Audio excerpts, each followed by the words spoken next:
حضرت پیر صاحب پوری زندگی جس عظیم مشن کے لیے قربانیاں دیتے رہے، کردار ادا کرتے رہے، کبھی جان کی پرواہ نہیں. یا اللہ پاک وہ آپ کی بارگاہ میں شہادت پیش کرنا چاہتے تھے، لیکن میں سمجھتا ہوں کہ شمشیر بے نیام کو اللہ تعالیٰ نے اس شمشیر کو سلامت رکھا. یہ اسلام کی شمشیر تھی، یہ ناموس رسالت کی شمشیر تھی. یا اللہ پاک ان کے فیضان کو مزید عام فرما. یا اللہ پاک ان کو جوار رحمت ہمیشہ عطا فرما. صبح قیامت تک ان پر اپنی رحمتوں کی برسات نازل فرما.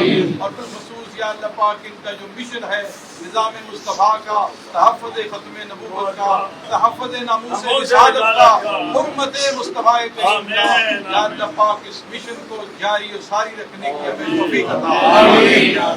یا اللہ پاک یہ جو عظیم ذمہ داریاں آئی ہیں کچھ ناتمام پر، کمزور پر، یا اللہ پاک توفیق کاملہ عطا فرما.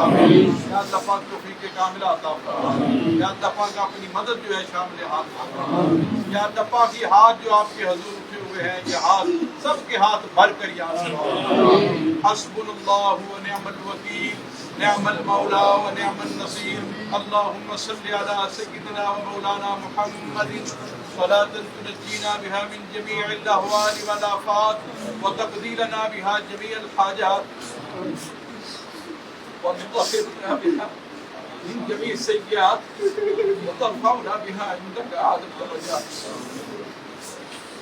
وتبدلنا بها أحسن الغايات من جميع الخيرات في الحياة وبعد الممات. سب مل کر پڑھ دے لا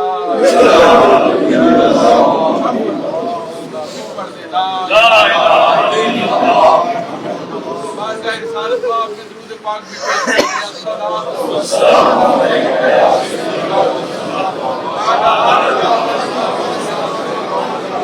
پھر پڑھیں الصلاۃ والسلام